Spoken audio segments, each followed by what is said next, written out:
Easy to read wonder tales. It's not about the apple. In the schoolyard, part 1. Look, said Lily to Ben and Jake. Somebody forgot a lunchbox. There is an apple in it. I think I'll have a bite. Don't eat that, said Jake.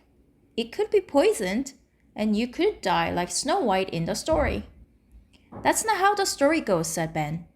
It was a poisoned ring, not a poisoned apple. And Snow White wasn't dead. She was only sleeping. I'll tell you the story. Three sisters, Snow White from Greece. Once, there were three sisters who were orphans. One morning they went out to watch the sunrise. Son, who is the best of us all? The eldest sister asked. And the son replied, One is as good as the other, but the youngest is best of all. The two elder sisters' hearts filled with envy when they heard that. They made a plan to get rid of their younger sister Kay. Our mother has been dead for years, they told Kay. It's time she had a proper grave. Tomorrow we must go up to the mountains and rebury her. Kay believed them and baked some bread to eat along the way. The next morning the sisters set off. They walked through the mountains and stopped under a tree. The eldest sister said, This is where our mother lies. Give me the shovel. Oh dear, the middle sister said. We forgot to bring one. Kay, you stay here while we go and get the shovel. And the older two left Kay alone. Kay waited until the sun set. Then she began to cry. Don't cry, a tree told her. Drop the bread you are holding and follow where it goes. You'll find a place to stay. Kay let the bread roll down the mountain. It led her to a canyon. There was a house carved into the mountainside. Kay went in, but no one was home. She found huge pots in the kitchen and food in the cellar. So she cooked a delicious meal, ate a little, and then fell asleep inside a cupboard. At midnight, three giants came in. Who has done this for us? They asked. Don't be afraid to come out. If you're a man, be our brother. If you're a woman, be our sister. Kay heard this and climbed out of the cupboard. So it was you who made this delicious meal, the giants said. You're welcome to stay with us and be in charge of our house. The next time Kay's sisters asked who was the best, the son gave the same reply. Kay must still be alive. Let's get rid of her for good. The sisters made a poisoned ring and returned to the mountains. They searched everywhere until they found the giant's house. Rat-tat! They knocked on the door. Are you there, Kay? It's us, your sisters. Kay opened the door. We brought you a present, said her sisters. They gave Kay the ring. When she put it on, she fainted. That night, the giants found Kay crumpled on the ground. They couldn't revive her, so they put her in a golden casket and floated it down the river. As it happened, a prince rode by on the riverbank just as the box drifted past. Curious, he pulled it out and took it to his palace. There, he opened the golden box and found a lifeless girl inside.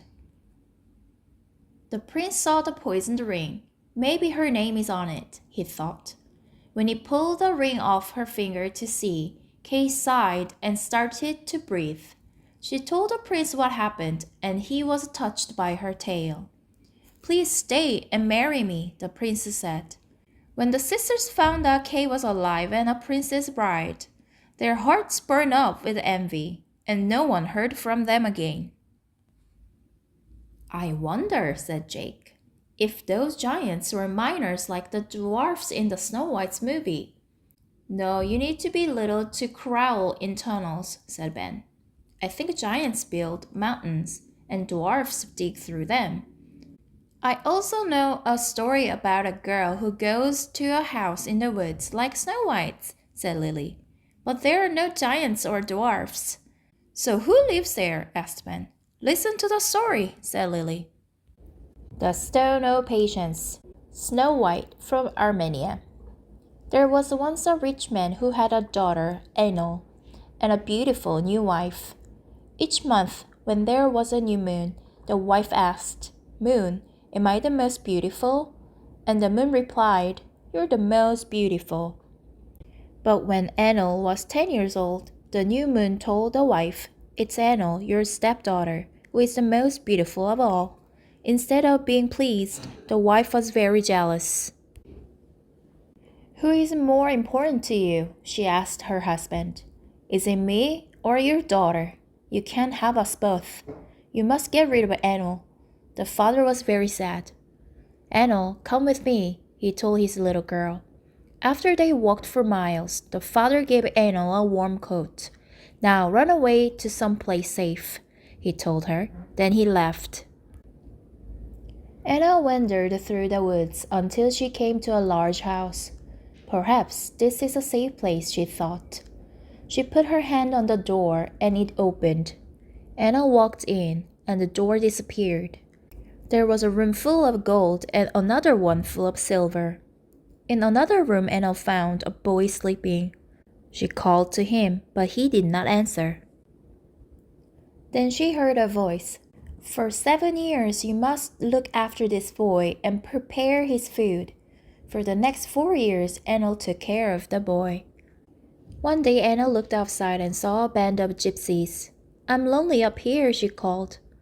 Is there a girl about my age who would like to stay with me? The gypsies threw a rope up to the window and a girl climbed in. The girls soon became friends and took turns caring for the boy. First, Enel would look after him, and next the gypsy girl would. So it went for 3 more years. Then one day while the gypsy girl was offending the boy, he woke. So it was you who cared for me, he said. As a reward, I want you to be my princess. If you wish, I will, replied the gypsy girl. Enel heard them and was bitter. As they prepared for the wedding, the prince said to Enel, You also must have helped take care of me a little. What present would you like?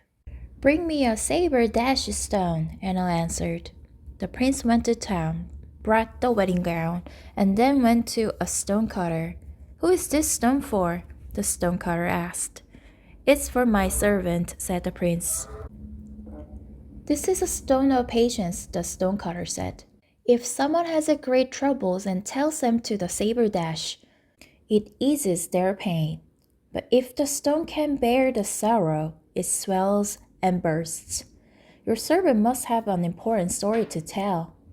That night the prince stayed outside of Enel's door to listen as she talked to the stone. She spoke of her cruel stepmother who drove her away and about the 7 long years she spent taking care of the boy. She asked, Tell me, Saberdash, am I more patient than you? The stone began to swell. Then she told the stone how her gypsy friend didn't say one word about all the time Enel had looked after the prince. The prince entered the room. Just then, the saber-dash burst. Enel, said the prince, I didn't know the whole story. It's you who should be my wife. So Enel and the prince got married. I wonder what happened to the gypsy girl, said Ben. Maybe she moved out and went traveling, said Lily. And she sent pictures of far-off places to Enel because they were still friends. I know another story about a girl who has to run away and hide, said Jake, and she ends up living with the robbers. How? Asked Lily and Ben. Listen, I'll tell you, said Jake.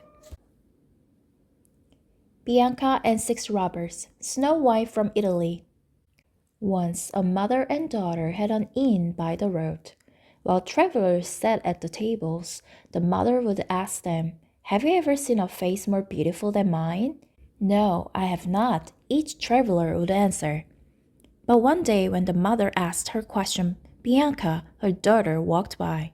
Yes, I have, the man replied. This girl's face is lovelier. That evening the mother called the kitchen boy. Go to the seashore, build a hut with one tiny window, and shut my daughter in it, she told him. The kitchen boy built the hut and took Bianca to it, but he didn't have the heart to close her up inside. Run, he told her, and don't ever come back. Bianca ran into the woods. It was a gloomy, rocky place. After a time, she heard voices. She hid behind a tree, and soon she saw 6 robbers standing beside a white boulder. One of them said, "Open cave," and the boulder swung open. From inside there was a glow. After the robber entered, the last one said, "Close cave," and the boulder closed. Bianca hid until the robbers left. Then she called, "Open cave," and she stepped inside. She saw 6 chickens on a spit and a table laid for 6. Bianca tidied up the place and roasted the chickens. She was hungry and took one bite out of every chicken. Then she hid under a bed. "Someone was here," the robbers said when they returned. "One of us should stand guard." The following day, one robber stayed behind and pretended to be sleeping. When Bianca came out of hiding, he caught her. "Don't be afraid," he said. "You may stay if you like. We'll treat you as our sister." So Bianca stayed with the robbers, and she cooked for them. A while later, one of the robbers stopped at the inn by the road. "Have you ever seen a face more beautiful than mine?" Bianca's mother asked. "Yes, the face of the girl who lives with us," said the robber. Bianca must still be alive, thought her mother. "Anyone that beautiful," she said, "deserves a special gift." She gave him a golden hairpin. It was filled with poison. "I brought you a gift," the robber told Bianca when he returned. She put the golden pin in her hair, and soon she was dizzy and weak. Then she stopped breathing. The robbers thought that Bianca was dead. Still, she was so beautiful that they didn't want to bury her. So they chose a hollow tree and put her inside. Later, a prince was hunting in the woods. His dog stopped at the tree and began to bark. The prince looked inside and saw the beautiful girl lying dead. "If only you were alive, I would ask you to marry me," he sighed. The prince had the tree cut down and taken to his palace with the girl still inside. There, he put her in a room so he could admire her beauty. His sisters were curious and snuck into the room. "Look," they said, "it is a doll. Let's fix her hair." As they combed Bianca's hair, the golden pin fell out, and Bianca woke up. Everyone was surprised, most of all the prince. He asked Bianca to marry him. When her mother found out that Bianca was to become a queen, she went mad and lost her beauty, and that was the end of her. In the schoolyard, part 2. "It serves her right for being so cruel," said Ben after Jake finished his story. "We should take the lunchbox to the office. Someone must be looking for it." Jake, Lily, and Ben went back into the school and handed the lunchbox to the school secretary. "Thanks, kids," she said. "I'll put it in the announcements tomorrow morning." "Oh, by the way," Jake told her, "the apple could be poisoned, so no one should eat it." The secretary looked confused. Then she said, "I see. You mean like in the story of Snow White. But if I ate the poisoned apple, a prince might kiss me, right?" "I wouldn't mind that," she laughed. When they left, Ben said, "That's not how the story goes." "Well," said Jake, "in the movie, the prince kisses Snow White to break the spell. I have it at home. Can we watch it?" asked Lily. "Sure," said Jake. "Let's go." And so they went.